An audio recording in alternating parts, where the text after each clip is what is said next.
o te whaafelo ia te foi ma o foro fatu te whaafonga ma le mai moa ia au tātou paanga ma sani le tātou porokalame nei o Lau Palota o leo pe ia foi ona iai le whaalawilo ina o ngaluenga whaatino ia ale ofisa o le komisi o Vaega Palota ma lo lava le soifua ma lo le ono sai ai a whai lava sa e muri tai mai le amatanga o le tātou porokalame nei ia o te lore nai foi ia e te silafia ai ia le whaangasolonga o ngā ruenga le tātou porokalame bua le lava sa batu le forasanga ale fionga i le komisino o Vaega Palota e whaamanino ai ia i tu uma o le ngā ruenga ai mai se o le ngā ruenga resitala o lo whaangasolo i le taimile nei le fo ilasa so o atu ai ia ma le whaasoa ia le itai o le vaianga o le resitala e whaatatau i le ngā ruenga resitala le o lo whaatino le taimile nei i tu maro te itasi le tonu o le tātou watunu ia ma whaamanatu atu whaatinonga o lau resitala o pepe mana o mia matulanga uma whaapena ia o nei a porokalame uma le sa mai mo mai le tātou porokalame lona tolu ia o le tūlanga o tātou tūlafono o lo lima te ita ai le whaatinonga o ngā luenga e au fiai ma le resitala ia mai se foi ia o le tu whaatasia o au nanga whaona ponei ia i lungo penga te whailangi i le vaenga o le IT le fo isa esi le sila ma whaafonga iai ai mai se ia o le whaalauloina o le tātou resitala online e pei ona iai i lea sa e mai mo iai ia ma le whaalau te reina lava o tūlafono e pei ona iai le nei la whaaponga o le tātou porokalame o le so onga leo le tātou porokalame lona lima le nei o le tātou porokalame o Lau Palota o lou leo e pei ona iai langorangoina e le kompania le SAP le whaatalofta fo i pulenga ma le au whainga luenga a le SAP e pei ona iai le rato o unanga i lo tātou tunu au le sa whailo atu ia i le mai ai o le tātou porokalame talu ai o le porokalame le nei po le tātou porokalame rona lima le nei o le a tātou nga iai pe a mea lau sila sila i no fuanga i tu malo i o lo whaatino i le ngā luenga resitala i le taimi le nei mai se lo tau whaewi umai i le ngā luenga resitala i tu malo i a ana lofi tolu lua maritasi ia a mata mai ai ia sa nganga whaa leila le sila ma whaafonga le tātou atinu se reporti mai e tātou ngā luenga resitala usi la whaafonga ia o le toi whaawawina leo le tātou porokalame ia o Lau Palota o lou leo ia mo le nofo silafia fo le malo se o tātou atunu ia leo wa tātou o mai nei le afionga o whasi to uta i le pito nu o sali oa ia o lea ua avato i le tātou update le nei aso ia mo le nofo silafia fo le malo se o tātou atunu ia e tele atu langa fo i sa whaatino ia mamanatu fo i sa whaatino le malo se o tātou atunu i le nei pito nu e tusai ma ngā luenga whaasolo ia po ngā luenga whaalualu a le official komisi o Vaega Palota mo le Vaega Palota lua o ono ia sa whaale fo ia le tūlanga fo i le sootanga a le official komisi o Vaega Palota ia manga luenga whaatino fo ia susunga i sui tamaitai ia po le sui o le nuu i tusai fo i manga luenga whaatino le nei aso ia o le susunga nei po le afionga le au pepe tele te ausi a mosa ia o lea le a whaale luna manatu e tusai fo i mare tūlanga o ngā luenga whaatino le ofisa ia o le afionga nei fasto uta e lua sui le nuu o le whale lua la leo te iei o sali o mata ili ili ia o suil na o le whianga nei o le tūhuna nei mato te iei le whaatino le ngaluenga le asole nei o mai atu fo ili si whale lua le ia so i lua i au tuana e le ua o mai whaasolonga i nei ia le ua sa uia fo i le whale o le pulu nu nei ia e whaatino e wha moi moi o le tātou tā ngaluenga ia por tātou malo tele tau o tātou mafutanga ia lei fo i ngaluenga whaatino tō sunga ia me se fo i o le langolango atu le whionga nei ia o le mesilian tau ia ua whawhaingo fia i o na whaatino le whamoi moi pai fo i o le tau sa ili mai tūlanga fo i o tangata o lo whapenana no fo mau le whionga nei ia o whapena fo i o no matou langolango atu ia le lo matou whamano ia ina whamao nia ina o tangata o lo whapenana tautua ma tono lu ia me se fo i o lo ngalu i ngaluenga fai ngaluenga i tono malo company me so se fala pa tong a lo fa pena la wana to ai tono le afionga nei o le si vai ngata o o le tatou mafutaga e au foʻi na faalaulua ia o le tofi ua faapena ona finagalo foʻi le afioaga sa tuala nei ia e tuuina mai ia le tauaveina le tofi o le sui le nuu ia po le pule nuu foʻi ia o le tofi ia e aoga ai mo le mea le tagata e faamaoni faatinoina o tiu te mafai vaitonu le nuu auā foʻi le vaavaai mai le afioaga. Ia pe ono mātou vai atu le taimi usola, ia e tāua lou mālamalama e le whaatinongo lau ngaluenga. Ia pe o le anganga le nā a le suita maitai, ia na whaale e fo isona manatu i tusa i mga luenga whaatino. O tau tala le usongi peni, o te nofoi i le pitonu leo a wano i whasta outa. O au o le suita maitai o lau tau aveina nei taimi.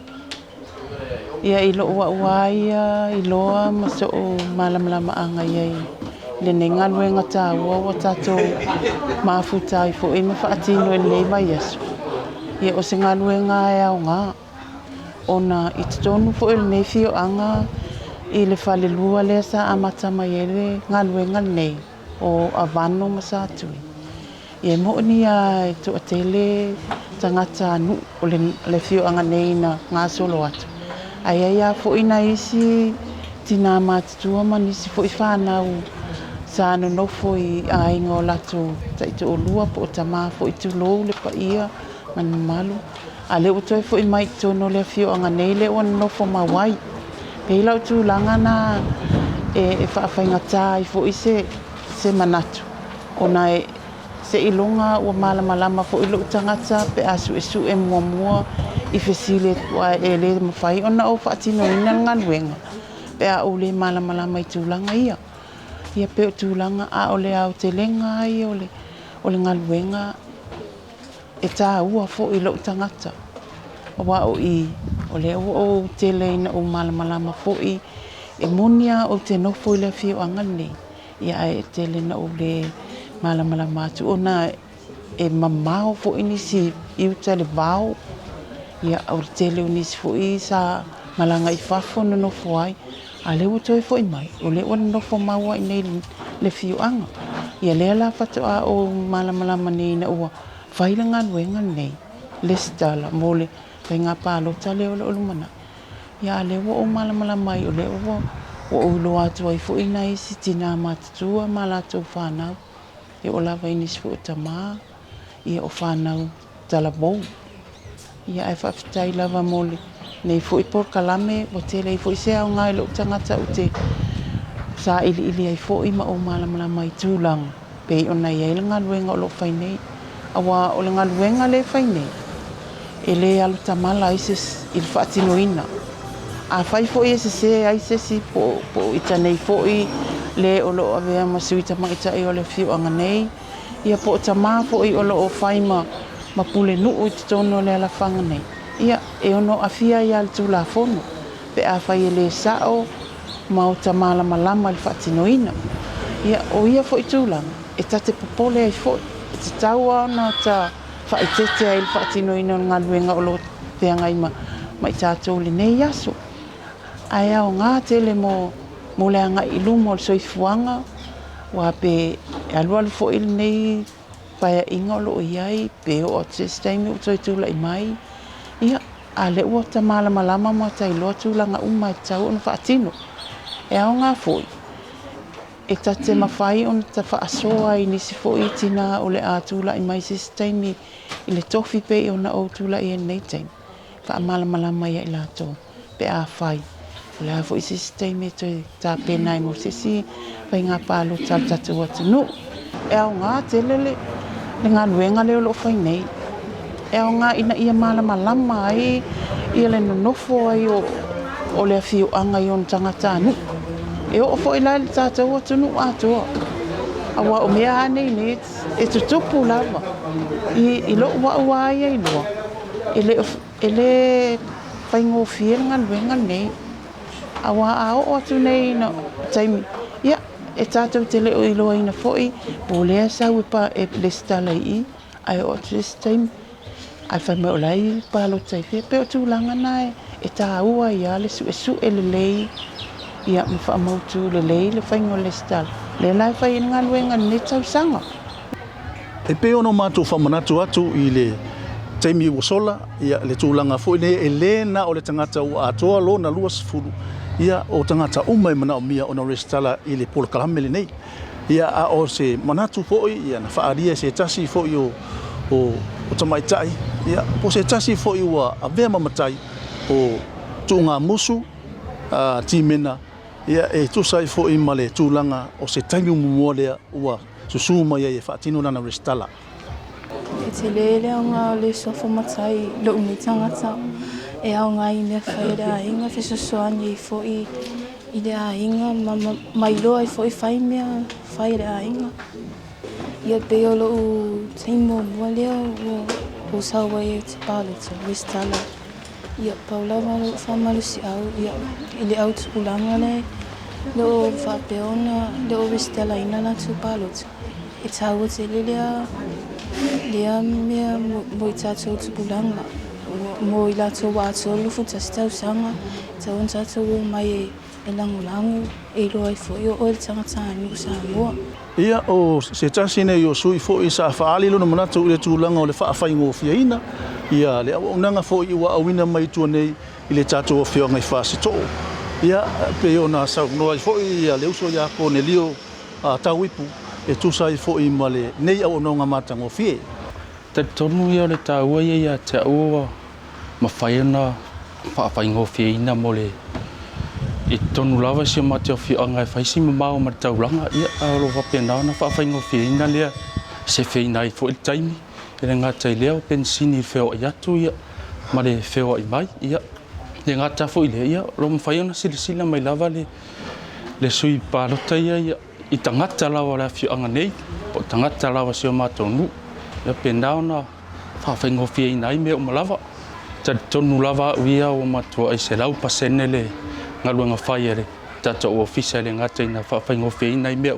ia penao na whaamamawina I o tata o le stala.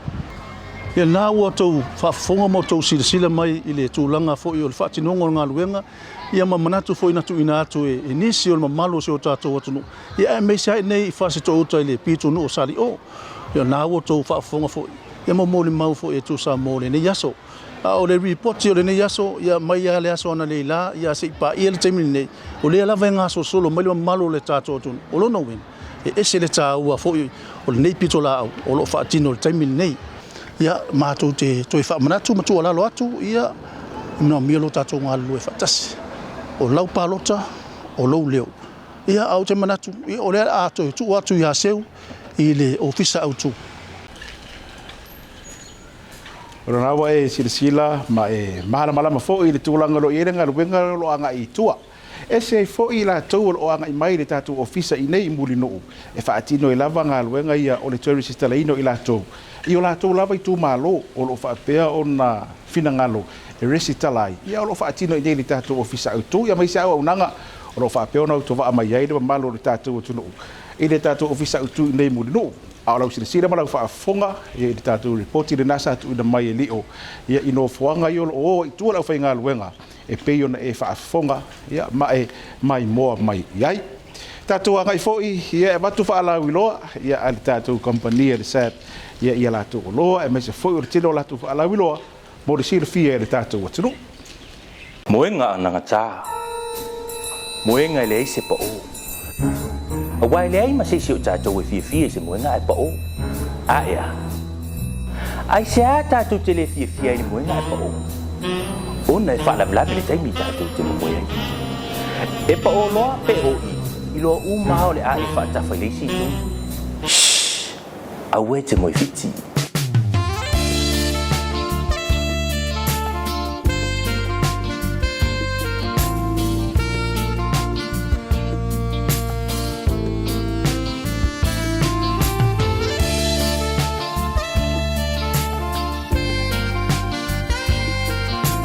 E tāua I lava le ananga tā, malelei, o le moenga e whaaluai lau sele.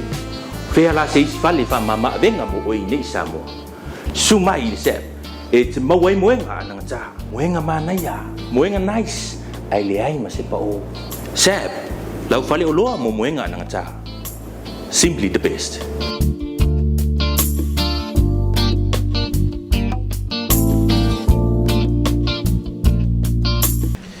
Whaalawilo ia, ale tātou kompani, ale sepe pei o na iai, ele nei fwoi vaenga o le tātou proklame, i toi fwoi baila. O leo la ave lau sila ia i le tūlanga, o lo whapea lava o na iai ia ngaluenga whaatino, ia awa o ngaluenga nei ia le ofisa. Ia e mawhai o na whaatino, e fua ia i ngaluenga o uma po whainga Palota ua mawai. Ia o na whaatino e fwoi leo isi a proklame whaatino. Ia mafua ia i mea sa tupu i whainga Palota o uma o Vaega di tauna tue tino e whaarele ia tili ai ia le au nanga tau resitala ia e mese fwoi o te pena ina o se whainga Palota lea lala sila mai mau fo ile avanoa ia i toe whaasoa tuai ia le tamaita ia ta se ta vita e avatu ia se talala tamai e mese o se numera pe a whaatusa tusa ia i le tātou whainga Palota la tamaile na ia lua whenua tasi o mai te mire nei nga luenga fo lo fa atino le ofisa ia e te mala mai ta o Vaega ia ina ia awa nei fa numi oi pe awa fo nei fa se ina oi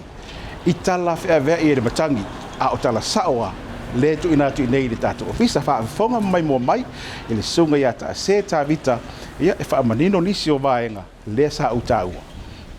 Tala falava Samoa ia o se otonga leo tatou whainu mera talo na amataina tatou ngaluenga whaaresala. Tu saimal tatou lola Palota sa whae peona ia lua o lua tasi e se lau lua sfulma fitu wafea tatou tangata sa whae peona resala ina.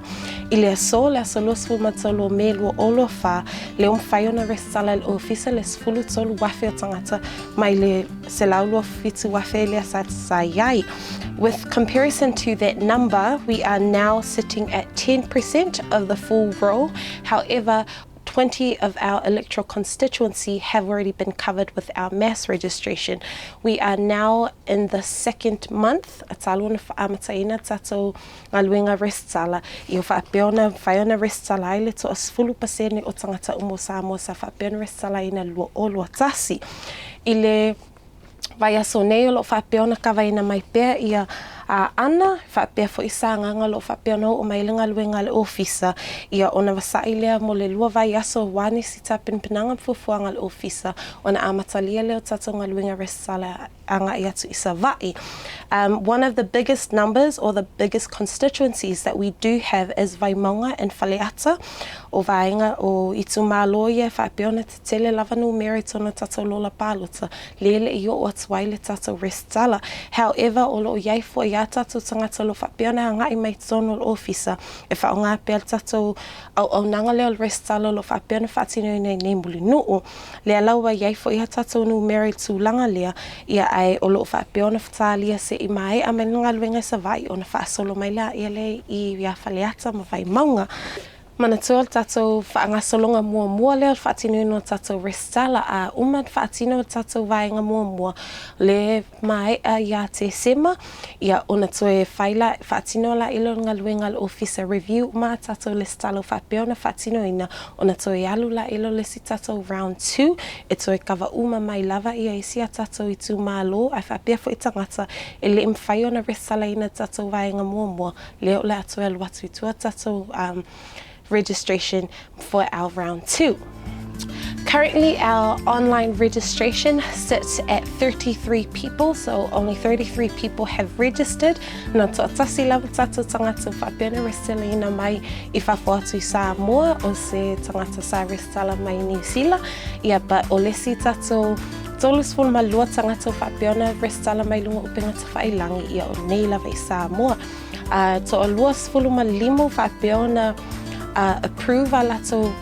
talosanga lewa lato email su mai lato fatino lato biometrics to ofa tanga to fapiona to e mo miani sia lato fa matalanga fa popo ia ai to tolu tanga to fapiona su mai ton officer ma fatino ina lato biometrics le ala fa bia ona to ina lato ngo itsono lato Lau Palota. Ia whafta iatu I le sunga ia ta se, ia mo le au te lenga o lea fo I Vaenga tā ua o le tātou proklame a le sili o le malama mai o le tātou atunu ma tātou paanga whaafonga o whea fo I le atunu u le te whaafonga ma e maua mai ei le tātou proklame. Whamtalanga saona ua tui nātu I nei le tātou ofisa o le komisio Vaega Palota I muri nu e pei ona iai I la tau o whaapea ona tu inatu ia masauno atu ina ia whaingofie ona malamalama le tātou atu nuu I le ngata I samo nei ia ai so o se atu nuu o loo e whaafonga mai mua mai ai le ngalolangi. Le la tātou anga iatu ia alisi lama le au nanga a le tātou kompani o le SAP o le latou wa whaatau online le pei ona iai tātou sila iai. E whaatalo whaatulu ma malo tātou atunu olo o maua mai ia le tātou whaasalo launga tūsao ia peona iai le whaailoina leo Vaega foi wo o ele au onanga le tātou company o le SAP ele ngata tono se tātou atunu o lava ia au longa upinga ta whailangi peona iai ia manofisila fia fo ma malo tātou atunu o le ele au onanga le tātou company e whaafaingo fia ina ia whainga whaataunga ma malo tātou atunu I lunga leo le tātou upinga ta whailangi peona iai ia le tātou SAP e-market e mawale lunga le tātou website le www.sap.ws whaapena ia le tātou Samoa market ai le ngata ilia o le au nanga le tātou Facebook page peona iai le SAP pia Samoa peo I le stulanga le tele lava na whaonga ina mai malo tātou atunu e whaafaingo fia ina mai e whainga whaataunga ma e o le tātou company fo I o mai tauina fo ina malo tātou atunu e whai lava ia tātou back-to-back promotions pe o mātou les whalau I lua a lawa I les whalau I lua e whaawawina tātou whalau I lua le tausanga atoa so o lungala le tātou Facebook page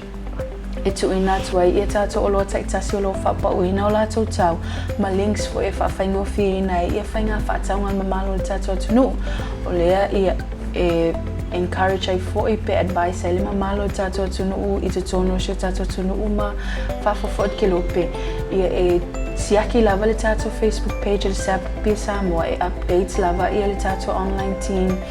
24/7, 7 days a week se vangana lava ia le tātou asosa e maloloa ia tātou au nanga awa ia tātou whalauiloa ai le ngata foilia o new arrivals po o loa fofo I tau no I tono tātou lala ia awai pe anga wā o mai ia tātou lala taitasi pena ia le tātou SAP mega store tonga fofua ia o le tātou superstore vai tele o le tātou big store fo le motele salafai ia ma le tātou online services o le whawhengo fia ina ai pe o le Facebook lava ia le tātou Vaega ia tunu matauina mai mamalo tātou atunu ma wana ofisila fia fo le tātou o whainga to tele o tātou tangata ma tātou paanga foi o lo whai whaatau ia ma sen mai foi ia lātou whi autostusia a wā ia le whaamautuina leo tātou whainga whaataunga e le ngata ilia o lo iai foi ia tātou o nanga ma le tātou Vaega le click X o le tātou Pacific Cut e le ngata ilia o le tātou email ia le tātou company pena iai le tātou buy@sap.ws io ilia o le si Vaega le mawhai ona tuina mai iai tātou whi autostusia a wā ni whaafesili foi ia lai tau o tātou o loa o whalau I loa o whaluina I lea taimi ma lea taimi ia e le ngata I lea o tātou ki liva o warranties o tātou o loa ma le tele o isi Vaega e mawhai ona tali vawe atuai ia le tātou o whainga luenga Manatua e mawhai ona maua ia tātou whainga whaatanga nei I lunga o le tātou SAP e-market o le tātou Samoa market o le Pacific Cut click X e le ngata I lea o le tātou maua app I tono sio tātou atunu ulava ia SAP le whaleolono Miratasi Samoa simply the best Whalauiloa o le tātou whaatau online o le tātou kompania le SAP e pei ona iai fia fo ila tunu na te mai mua mai iai ai te manatu e fia whai mai lau whaatau online ai e piki e siu a inga pona iu mātua I nei Samoa ia nau whailo atu ia awala e te anga iai e mawhai e o whaatino na au nanga a le kompania o lo langolangoina le tātou proklamer nei o Lau Palota o lo leo ai ta ua lava nisi o Vaega e watu e mai mo iai I re tātou wa tunu o au ilinga ia o Vaega tasi tu malo me se foi ia o le numera la tofu I sa ristala Palota me se foi e tātou tera no de mele o pasende me fafino fa pasende e fua ia le tembilina a nga I mai le ngaluenga o whaatino I le tembilina nei a wa o le ta ua foi lea o le ngaluenga le whaatino tembilina nei o le restara le whaanga solo ina ia mawhai o na maua ni a tātou lola le lei ia whaatusa mai la I le tausanga lea pe o na tamawhai whailo atu fua mai le temile nei ia mata oto se tūlanga le lei ia tātou lola e mawhai o na ta oto mai ai pe amai e whaatinonga le resitala i le taimurisanga mua e meisi o le taimurisanga rona lua se iau o lawa ina tuu whaatasia ia le lola matapena ai mo le Palota i le tausanga lua afe lua ono ai sila ana lofi nume mua lua o lua tasi lua afe lima selau tolu fitu lua o lua fa lima selau fa iva ana lofi lua o lua tasi afe fitu selau lua tasi lua o lua fa tolu selau tolu fitu ana lofi tolu lua o lua tasi lua afe lua selau su tasi lua o lua fa selau ono sfuru ono ana lofi nume fa lua o lua tasi lua afe fitu selau lua iva lua o lua fa fitu selau inga i le tai lua o lua tasi fa afe lima selau valu lima lua o lua fa iva selau valu lua fale la tai masama tau lua o lua tasi lua afe valu selau lua iva lua o lua fa fitu selau sfutasi le fanga ma fale se la lua o lua tasi tolu afe ono selau ma ono fa lua o lua fa valu selau fa ono sa fata no me mua lua o lua tasi tolu afe selau fa iva lua o lua fa fitu selau lua sfulu sa fata no me lua o lua tasi lua afe lima selau tolu fa lua o lua fa valu selau tolu tasi si umu lua o lua tasi lua afe lua selau ono tasi lua o lua fa selau iva tasi fale alinu me mua lua o lua tasi tolu afe sfulu tolu lua o lua fa ono selau lua lima fale alinu me lua o lua tasi afe valu selau male ono lua o lua fa tolu selau lima tolu loto fanga lua o lua tasi afe selau fitu sfulu lua o lua fa selau fitu sfulu fitu le pa lua o lua tasi iva selau lua sfulu lua o lua fa selau sfulu ono ale ipata itu pa ilunga lua o lua tasi afe valu selau yo valu lua o lua fa tolu selau lua fitu ale ipata itu pa ilalo lua o lua tasi lua afe fitu selau fa lima lua o lua fa iva selau ono lima va au fono ti lua o lua tasi afe ono selau fitu fa lua o lua fa selau lua lima ano amanu me mua lua o lua tasi tolu afe selau lima lua o lua fa afe selau lua ono ano amanu me lua o lua tasi tolu afe marvalu lua o lua fa afe selau sfutolu natura na wai sila wa mau foi lo mbala maanga ia i tulaga foi pe ona tama fai e fa so atu ia pe afu i tau sanga o vai i taibile nei le ngaluenga foi oro fa tino ia ele tatu ofisa ya ngai atu tua e fa tino ai ia le resistala ia o le alava o lo fa pe o na fai o na mau le avanoa ia e anga ia ne ai pe fa pe o le ai ia le ngaluenga i lo i tu malo pe fa pe le tiro mai numera e tiro mai pasene o lo i tu malo ia po mawalunga ia po wa ia le level pasene ia po mawalalo lo no winga e te tau na alu lunga pasene fa atole le ia pasene o tatu lola e pe ona iai ia ona le fa na unga lava ale ofisa ia ina e mafai ia ona tatu tiro ile tulanga e mafai ai ia ona fa atino ia le tatu resitala